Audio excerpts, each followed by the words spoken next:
había personas de Eslovaquia que estaban vendiendo personas muy vulnerables que no tienen casa, trayéndolas a Inglaterra, abusando su tiempo, ganando beneficios desde ellos del Estado.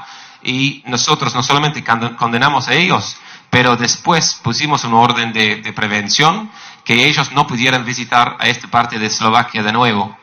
Y las autoridades eslovacas nos ayudó en hacerlo funcionar.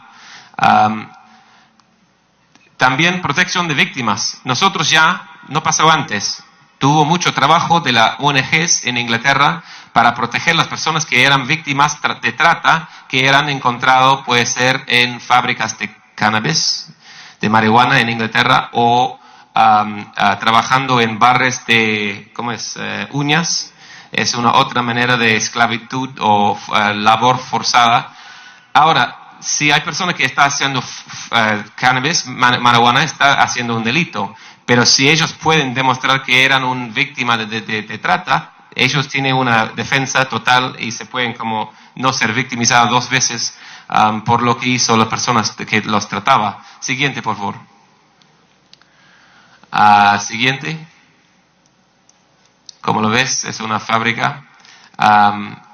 Una cosa, solamente una anécdota, pero en Inglaterra nieve, en Londres nieve de repente, y pudieran como ver que había una fábrica de marihuana en una casa, porque las luces son tan calientes que la nieve no estaba en el techo de la casa, entonces tenía una calle total de nieve y uno que estaba calentito, entonces no había nieve, no, fábrica de marihuana. Eso no es realmente relevante para este discurso, pero es interesante. Vamos a pasar. Siguiente, por favor. Yo he hablado sobre los órdenes, los elementos de prevención. Y siguiente, por favor. El rol de los líderes en términos de cómo ellos arman sus operadores de justicia dentro de su institución, vital. Nosotros basamos los casos y damos los casos basados en complejidad. Entonces, no vamos a decir, usted es una fiscal de trata, no puedes tocar otro caso que no tiene que ver con trata. Si tiene que ver con abuso o explotación sexual, y trata va a ir a nuestro lugar o unidad que trabaja con personas que son víctimas de delitos sexuales, porque ellos tienen eso. Si es trata, es un delito agravante que se pueden añadir, pero no es como en este país ahora, en Perú, que una persona hace una muy buena investigación, decide que sí hay explotación de menores, pero no hay trata, tiene que darle a otra fiscal. Pobre víctima, con la demora que eso incluye. Pobre víctima, si el caso está demasiado difícil o complejo para la persona que lo recibe de la especialista de trata. Mucho mejor sería que hay una posibilidad que esta persona de trata pudiera asumir los delitos conexos. Entiendo que puede ser que hay un ley o proyecto de ley que pudiera permitir eso en Perú. Por favor, es urgente, porque con eso tenés la misma persona que tiene la misma confianza con las víctimas, eso cuesta, este tiempo no tiene que ser duplicado y van a tener más éxito. Los prometo. Cuando yo vuelvo a Inglaterra me pueden ver si lo hacen, cómo es los éxitos y espero de escuchar buenas cosas de eso. Siguiente, por favor. Tenemos una unidad de extradición que ayude en traer las personas desde otras partes. Y una red internacional de fiscales especialistas en diferentes partes, como uno en Perú, que conozcas. Pero tenemos personas en África, Asia, Europa, en diferentes partes del mundo. Siguiente, por favor. Y debe decir que es importante tener esta red porque se pueden ayudar en términos de casos concretos, en términos de asistencia mutua jurídica, casos de extradición. Tuvimos ayer el segundo exitoso extradición desde Reino Unido a Perú, gracias a los operadores de justicia acá. Entonces fue para tráfico de drogas, pero si había tráfico de personas, ya hemos establecido que sí se puede mandar personas desde Reino Unido y Perú, y se puede organizar para que hay garantías para asegurar que personas, aunque haya hacinamiento en las cárceles, pueden vivir en una manera que no va en contra de sus derechos humanos. Una investigación exitosa. Hay que trabajar como un equipo, un binomio con la policía, y hay que basar el caso no solamente en víctimas. Hay que encontrar maneras para corroborar lo que ellas pudieran decir. Y puede ser hacer un caso sin la víctima. No sé si eso es posible acá en Perú, pero puede ser que la víctima, algo pasó con ellos, son demasiado temerosos para dar evidencia, han muerto, entonces cosas médicas, por ejemplo, en muchos como prostíbulos o personas que están trabajando forzado, sus dientes están mal por tomar muchas bebidas de azúcar o de energía para mantenerlos despiertos para que puedan trabajar más horas. ¿Ya? Puede ser que un médico puede decir que ellos tienen heridas que se han mejorado, entonces pero se puede demostrar que eran víctimas de abuso en el pasado. ADN, forénsica, también cosas de sus teléfonos. Muy importante ver dónde estaban la víctima y el tratante, dónde estaba su teléfono, y se puede medir con análisis de los sitios de celdas de los teléfonos donde estaban mudándose. Entonces hay muchas cosas que se pueden hacer, pero hay que trabajar juntos en eso y ser proactiva, porque si reaccionas a cuando hay una víctima que pasó, ya tenés el problema de la víctima vulnerable o que no quiere asistir. Entonces, sabiendo lo que estás atacando, te da mucho más posibilidad tener un caso exitoso, pero también llegar más allá en la jerarquía, porque estás pensando con una estrategia del caso, no solamente pensando, ¿qué tenemos, qué podemos hacer? Es mucho más eficaz. Ahí se puede tener como una timetable, una plan de acción para qué más evidencia necesita recopilar. Siguiente, por favor.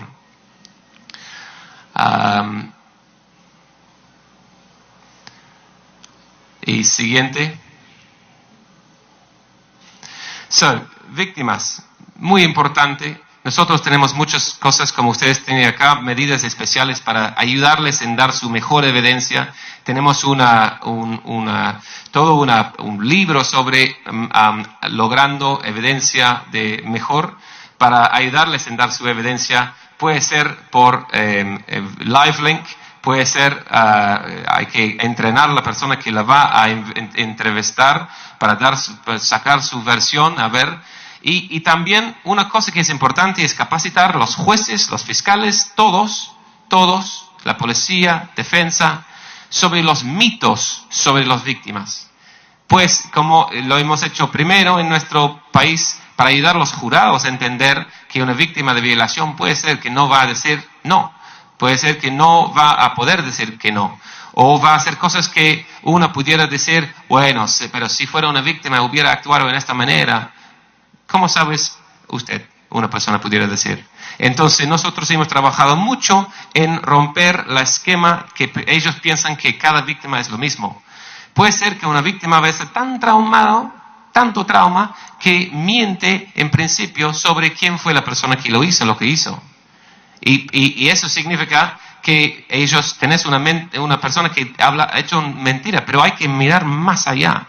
¿Qué ha pasado? No importa si han mentido, personas honestos pueden decir mentiras también. ¿Por qué mentiró? Entonces hay que evaluar muy bien qué ha pasado con esta víctima, y no solamente si no es 100%, si la persona no es como la mejor persona del mundo y no ha tenido ningún problema en la vida. Estas víctimas no existen casi. Cada persona que viene a los problemas, a encontrarse en este tipo de cosas, ha tenido algo mal pasado en su vida. Entonces nosotros como obradores de justicia tenemos que protegerlas cuando llega a nuestro deber. Hay que tener una estrategia de la víctima. Quiero compartir una historia triste, realmente triste, pero tiene un fin bueno. Y eso es que había una chica de 9 o 10 años, pakistaní, que vino a nuestro país forzadamente. Se quedó en una casa. Era sorda y no tenía palabra. Se quedó en una sala con un escritorio y un lugar para planchar. Tenía un juego de ropa. La familia que tenía ella en su casa estaba ganando dinero para tener ella en su casa, y ella no dio ni un centavo de este dinero. Era una esclava y no tenía manera para decir ni por favor ayúdame. 10 años estaba ahí. 10 años. Y entonces, ¿qué haces cuando tenés un testigo que no puede hablar, que no puede escuchar? Nosotros tuvimos que encontrar la manera. Lo mereció que encontramos la manera. Trabajemos con una persona que también fue una intermediaria, que fue también mudo, no tenía palabras y fue sordo, y él pudiera entender los señales que ella pudiera hacer, una rudimentaria señales. Y después tuvimos un traductor para decir lo que la intermediaria estaba diciendo, que pudiera como llegar desde ahí hasta inglés. 40 horas de testimonio chica tuve que dar, pero lo dio. Y estas personas, la padre y la madre en esta familia, han condenado de 15 y 8 años. Además, él estaba abusando a ella sexualmente. Ella recibió compensación. Ella tenía la manera para tener su voz escuchada figurativamente. Y es estos tipos de casos que realmente tenemos que pensar, está pasando en alguna parte de este mundo, de este país, puede ser de esta ciudad. Por eso tenemos que trabajar juntos más fuerte. Siguiente, por favor. Bueno, hay muchas cosas, maneras que se puede como corroborar el testimonio, datos de comunicaciones, observación, vigilancia, correos electrónicos, fotos. Siguiente. Importancia de evidencia visual. Eso es un caraván. Gracias. Un caraván donde una persona siguiente vivían, estaban quedados. Siguiente.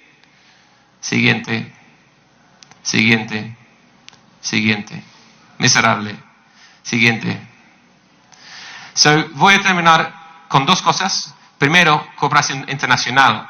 Nosotros tenemos cosas que se llama Joint Investigation Teams, equipos de investigación conjunta. En lugar de tener que escribir cartas rogatorias y tener que esperar para que lo reciben y lo entiendan y lo manden lo que necesitas, y después puede ser que tengas que pedir de nuevo lo que quisiera, se puede formar un grupo de países donde hacen un acuerdo escrito. Expliques que lo que pasa dentro de la investigación se puede utilizar en los 2 países o más. Entonces, para este periodo es mucho más rápido, mucho más eficaz, y una cosa que está vital en trabajando de casos transfronteras como trata. Siga, por favor. Siga. En casos de páginas de web adultos, como le dije, hay problemas con esto, pero también hay oportunidades de evidencia. Si hay un anuncio sobre una persona que está siendo explotado, ¿quién es el número? ¿De quién es? ¿Quién está pagando para este anuncio? Entonces nosotros hemos tenido mucho éxito en trabajar con los páginas de web adulto para sacar información sobre quién está detrás de la explotación. Siguiente. Ok, termino con eso. Y otra cosa de la ley de esclavitud moderna, otra cosa que ustedes pudieran pensar, si ya lo tiene o si no, si pudiera funcionar acá. Pasando parte del peso del trabajo al sector privado. Nosotros tenemos un deber de que cualquier supplier, cualquier negocio que tiene cualquier parte de su negocio en Reino Unido, tiene que hacer una publicar qué ellos han hecho sobre la esclavitud posible en su cadena de suppliers. ¿Ya? ¿Qué riesgos han evaluado? ¿Qué han hecho sobre eso? ¿Qué fue el impacto sobre lo que han hecho sobre eso? Y si no han hecho nada. por ahora, para cumplir con la ley, pueden decir, no hemos hecho un riesgo análisis, no hemos hecho nada, y puede ser que hay muchos riesgos. Pero eso no va a ser muy popular con sus clientes, seguramente van a ser criticados mal, y yo creo, en años para que viene, tampoco va a ser permitible legalmente, y ellos van a tener que hacer lo que corresponde para su deber moral también. Bueno, termino ahí. Muchísimas gracias.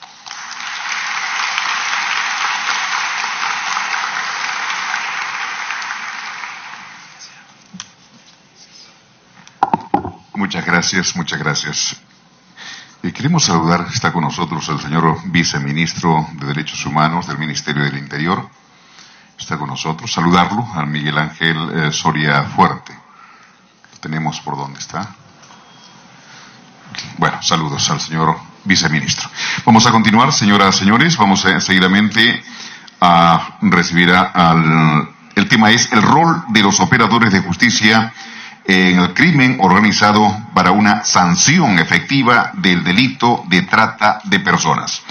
Se trata del señor asesor principal de justicia penal de la Embajada Británica. Bueno, ya lo hemos leído. No, estábamos leyendo nuevamente la misma presentación. Gracias, señor congresista. El tema es protocolos en la atención y recuperación de las víctimas del delito de trata de personas. Es la exposición a cargo de la presidenta de la Asociación Civil Unidos versus Trata de México, la señora Rosy Orozco. Permítanos presentarla, por favor, si nos permite, dedicada a la promoción y defensa de los derechos humanos a través de varias asociaciones enfocadas en la prevención y tratamiento del combate a la trata de personas del delito, el desarrollo social y el fortalecimiento de la familia. En el 2009 fue electa diputada federal y fue la principal impulsora de la iniciativa de la ley para prevenir, sancionar y erradicar los delitos en materia de trata de personas y para la protección y asistencia a las víctimas de estos delitos. Esta iniciativa se convirtió en ley en México y continúa vigente hasta la actualidad. Su trabajo ha sido reconocido con diversos premios, entre los que destacan 150 mujeres más valientes del mundo por la revista Newsweek, 50 mujeres más poderosas en México por la revista Forbes, premio a la actitud positiva en el bien público, Cumbre de Comunicación 20 Líderes 2015 por la revista Mujer Ejecutiva. Es la señora Rosy Orozco de México. La recibimos.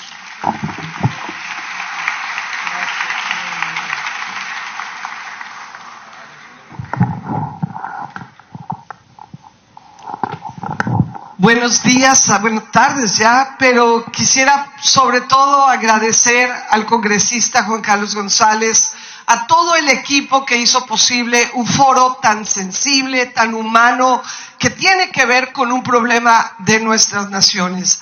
Agradecer al presidente Luis Galarreta por sus palabras, que también salieron de un corazón que entiende el problema, y pues a quienes también participaron en esto, en la elaboración de este foro, Pedro Córdoba y la embajadora de Reino Unido, Kate Carrington. Quererles decir también que en México tenemos un gran aliado que es el embajador de Reino Unido, y pues vemos naciones que salieron de la esclavitud y han prosperado, porque primero que nada entender que nuestras naciones no van a prosperar mientras exista la esclavitud.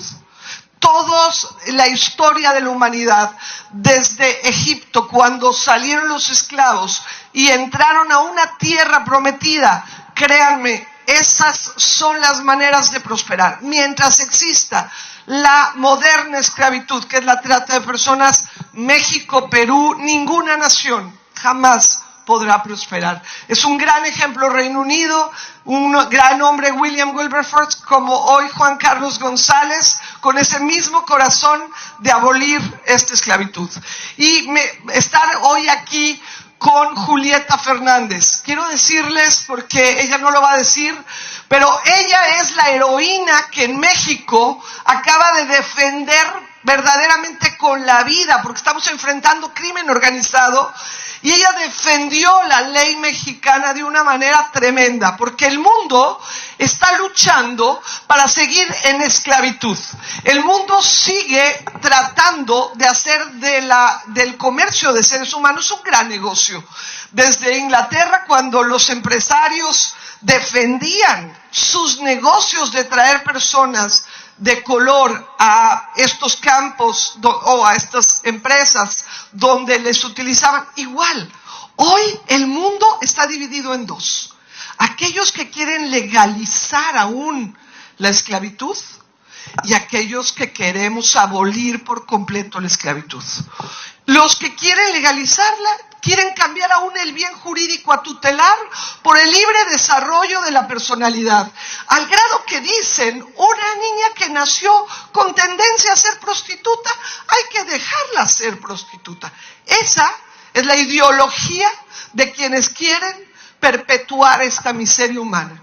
Quienes queremos acabar, entendemos que es la dignidad, y por eso mi conferencia se llama Dignidad y Éxito. La dignidad de cada ser humano. La que sigue, por favor. Fíjense bien, el ser humano desde que nace tiene dignidad porque, primero que nada, cada ser humano es creado con un propósito y una misión. Cada uno de nosotros tenemos una función en este mundo que es primordial. Nos necesitamos unos a otros. Su vida, la vida de usted, la mía, es única, es irrepetible. Esta afirmación nos muestra la inmensa dignidad de cada persona humana, porque cada persona no es algo, es alguien. Y hace poco estuve conociendo a una víctima que nos contactó por Facebook. Una de las más famosas activistas en México que hoy es muy conocida en el mundo se llama Carla Jacinto.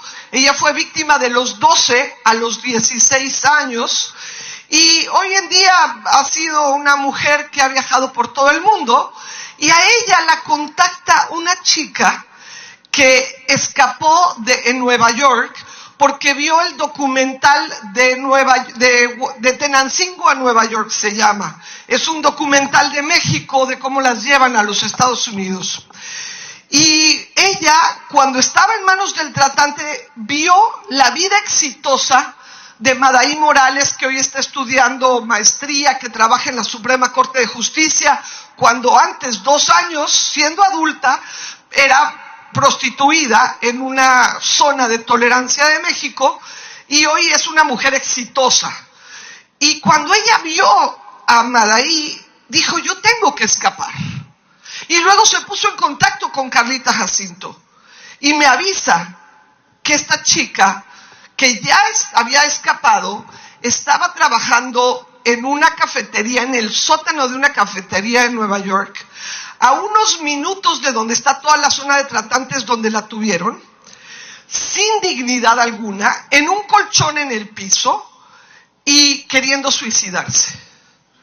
Desde que yo empecé a luchar contra la trata, cuando vi un documental que se llama Laila Forever, la chiquita al final, cuando logra escapar, se quita la vida.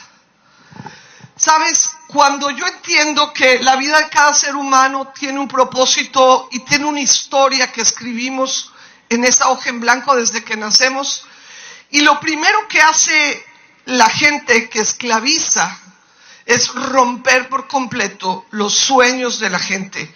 Ya no hay vida cuando estas personas están muertas en vida. Y Marta le llamo, no es su nombre verdadero, pero su caso todavía está abierto, están todavía por agarrar algunos de los tratantes. Imagínense que estaba ahí a unos minutos cuando los tratantes todavía estaban libres. Y Marta, para mí fue un caso indignante de que se le tratara a una víctima así, con el colchón en el piso, sin atención psicológica, sin darle seguimiento como debiera ser, porque una víctima de trata se le debe dar seguimiento a largo plazo. Tenemos que entender, en nuestros países no hay dinero, yo lo sé, en México tampoco. Pero si nos importan las personas, si en nuestras naciones es lo más valioso, la sociedad misma, tenemos que levantarnos a hacer algo. Yo no dependo ahorita de quién va a ganar las elecciones en México, porque ni uno ni otro va a resolver el problema de México, ni en el mundo. Solamente se va a resolver cuando tú y yo veamos por otro ser humano. Todos los que estamos aquí hoy hemos tenido oportunidades. Y allá afuera hay personas que no han tenido oportunidades. Si los que hemos tenido oportunidades le damos la mano a algunas personas, ojalá muchas, que no han tenido esas oportunidades, otro mundo sería. ¿Por qué es tan grave la trata de personas? La que sigue, por favor. La que sigue. La trata en la mayoría de nuestros países afecta más a mujeres. No solamente es el tema sexual, pero afecta más. Pero en el caso de mujeres, es una forma extrema de violencia de género. Es el poder del hombre comprando como objeto a una mujer. Esto ya es una violencia en sí. Quienes atraviesan por esta violencia pierden la capacidad de autodeterminación.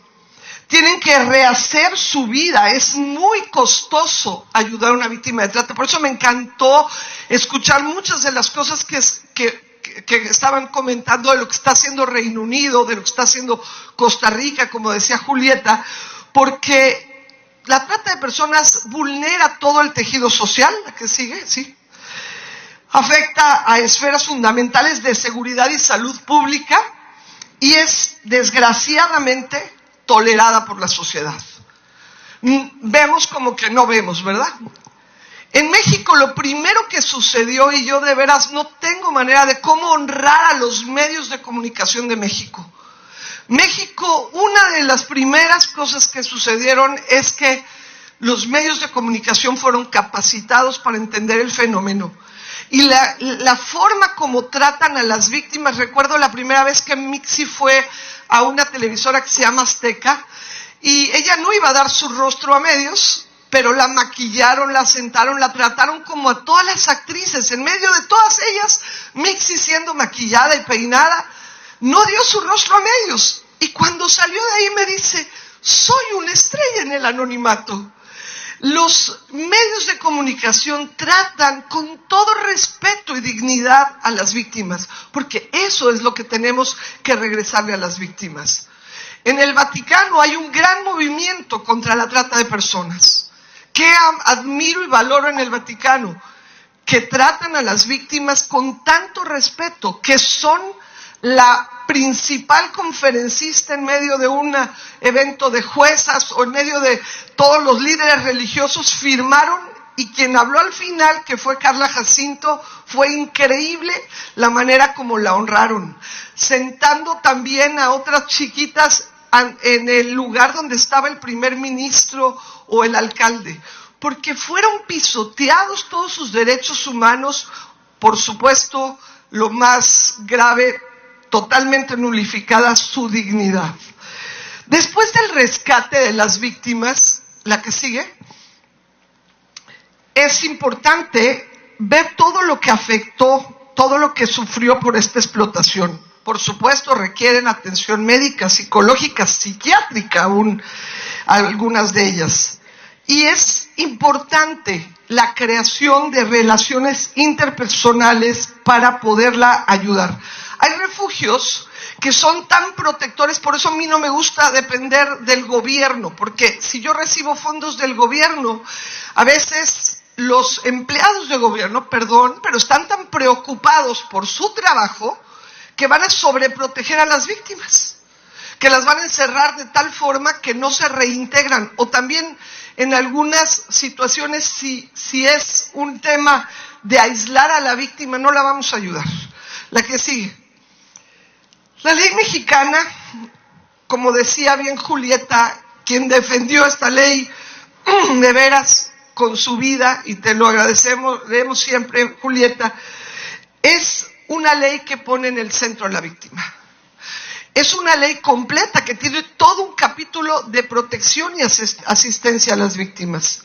En Comisión Unidos contra la Trata, la primera fundación que existió en México, en donde hoy nos acompaña Frida, que por primera vez viaja para hablar ante ustedes por primera vez porque llegó a los 15 años Frida a Fundación Camino a Casa. Hemos trabajado juntos a favor de las víctimas. La protección y atención debe ser diferenciada. De repente, en una de las cosas que le querían hacer a la ley de trata, querían quitar el capítulo completo de protección y decían, no, la pasamos al área de víctimas. Es más, quieren quitar un fondo que nunca ha tenido dinero, la bolsa, y pasarla a la ley de víctimas. O sea, formar a las víctimas en la cola. Déjenme decirles que el protocolo de Palermo dice todo lo contrario. La víctima de trata es una víctima diferente. Si a una chiquita, desgraciadamente la secuestran, que es algo gravísimo, cuando la recuperan, ella abraza a la policía y le agradece. Va corriendo con su papá a sus brazos. Regresa a su casa y es su refugio.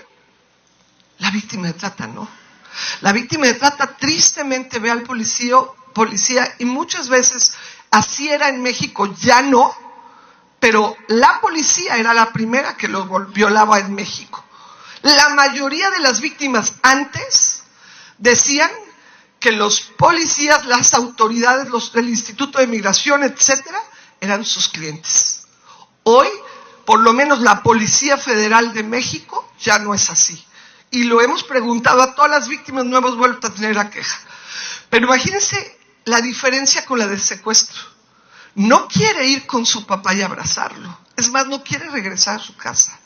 Y si la captaron en su pueblo, si ahí están las redes de tratantes, no quiere regresar, ni tampoco quiere el estigma de todos los que se van a burlar en su casa diciendo, ya ves, te fuiste con el chico guapo y mira lo que te pasó porque eres una PUTA. Grave. Por eso necesita una atención a largo plazo. La que sigue. ¿Por qué es tan importante? Y no se ve muy bien ahí en el árbol de la trata, pero la vulnerabilidad, que es las raíces que vemos ahí, lo vamos a subir al Twitter para que puedan ver este árbol de la trata, es muy importante, @Rosy con I latina, Orozco, hoy lo subo, pero las raíces de la trata, ¿por qué son captadas las víctimas? Es la peor injusticia del mundo. Lo que me da tanto dolor y tristeza es que alguien que es captada para trata de personas ya vivió pobreza o violencia o desintegración familiar o hay adicciones o hay un bajo nivel educativo. O sea, están viviendo en injusticia y no escogieron nacer como tú tampoco escogiste nacer donde naciste. Y entonces, además de todo esto, eso les hace vulnerables para que los tratantes las capten y ahora las exploten. Alrededor, el fruto de la trata es un fruto de muerte, porque alrededor, cuando permitimos la trata, todo lo demás crece. Crece el feminicidio, porque a muchas de ellas las matan. Crece el narcomenudeo, porque a ellas las hacen a veces transportar droga o consumirla, porque no aguantan esa vida. Crece ahí también la extorsión. Fíjense nada más lo que sucede, por lo menos en México, yo sé que aquí no, pero llegan los tratantes, invitan a las autoridades. Señor juez, tenemos una nena nueva, una niña traída de República Checa. Señor congresista, allá en México, aquí no sucede. Señor policía, militar, venga, hay nuevas, carne fresca le llaman. Le sacamos una foto y se acabó.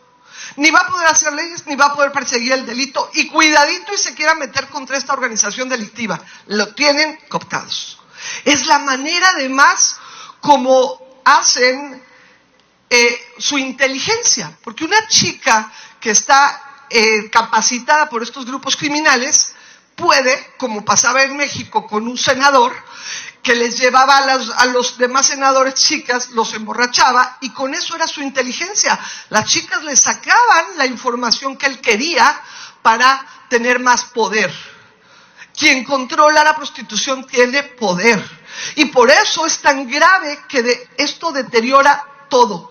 En México hay regiones del país que han dicho, como fue Coahuila, Vamos a cerrar todos los lugares donde se están explotando a los seres humanos, poner en orden los campos agrícolas, y es el Estado de la República, la región de nuestro país, que bajó la violencia hacia las mujeres. La mujer ya no está en una mesa bailando al lado de una botella de champán y ambas se venden, ambas se manosean. En México hay lugares como Coahuila, como el Estado de México, que se pusieron firmes y cerraron por completo estos lugares y bajó la violencia, el crimen.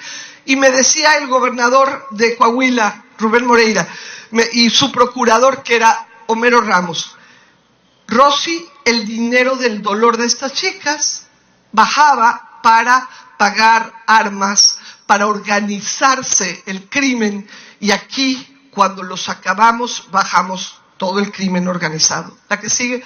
Nosotros tenemos que buscar árboles que den vida. La que sigue. Y en ello, pues, luchamos para que haya refugios.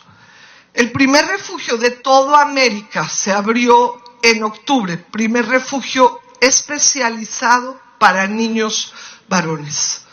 Tristemente, está creciendo la trata de pequeñitos que los explotan igualmente en mi país. Desgraciadamente sí está creciendo. La que sigue. Necesitamos pensar en protocolos de atención a largo plazo. Una niña que fue víctima de trata tiene que poder terminar una carrera antes de que dejemos que vuele. En México hemos podido acompañarles así. La que sigue. Y le llamamos el círculo virtuoso. La víctima necesita refugio. Tristemente, a pesar de que hemos hecho tanto en México, solo 8 estados de 32, como ustedes les llaman regiones, allá son estados, solo 8 de 32 tienen refugio, tienen protección a las víctimas. ¿Qué hace una niñita que escapa de los tratantes si no va a tener protección, si no va a tener vida después de ese infierno? ¿A dónde vamos a ayudarla para que denuncie? Y en México, niñas o adultas, como no tenemos medios comisivos, sino el puro hecho de que hayan sido explotadas les ayuda, pues nos ha permitido tener más sentencias y más apoyo. Pero por eso ahí yo hago un llamado a la sociedad civil. Tienen ahí una hoja en blanco, por favor. Necesitamos darles a las víctimas una nueva oportunidad, una nueva historia, una hoja en blanco. Y a través del apoyo de todos ustedes, ellas pueden ser sobrevivientes. Ellas no son víctimas, no les llamamos víctimas, son sobrevivientes. Después viene un proceso que no solamente, por eso digo de largo plazo, hay que buscar como parte de su derecho la reparación del daño, la educación y el empleo y la garantía de que ellas puedan hablar. Hay lugares donde no quieren que las víctimas de trata hablen. Incomodan a los clientes, por supuesto, a los consumidores de seres humanos, incomodan a las mujeres que prefieren que su esposo se vaya en lugar de que esa noche les esté molestando, y se hacen las tontas porque ellas también son parte del problema. Las mujeres que no están realmente en sus hogares viviendo una plenitud en su sexualidad, y su solución, en lugar de buscar ayuda, es pues que se vaya, mi marido que vaya a buscar, al fin que pues va con mujeres que no van a enamorarse de él.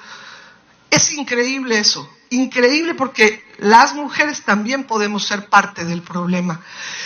Y por supuesto, necesitamos sensibilizar y capacitar. Cuando una sobreviviente habla, es la mejor manera que entendamos el problema que estamos teniendo y que más haya denuncias. Cuando una sobreviviente está empoderada, ya no es sobreviviente, ya no se está ahogando en el agua y sacando la cabeza, ya sabe nadar. Y ella es una superviviente, es una mujer digna, con éxito. Y eso es a lo que tenemos que aspirar a tener en México y aquí. Yo quisiera presentarles a Frida. Hoy es la primera vez, y para mí es el regalo más grande que le puede dar a una nación una chica que ha sido empoderada.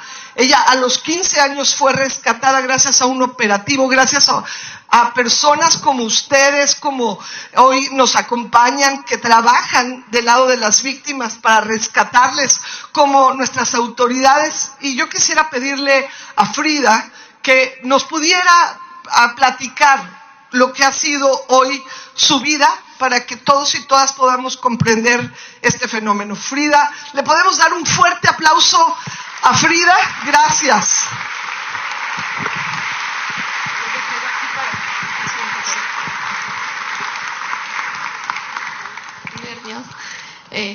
Hola, mi nombre es Frida.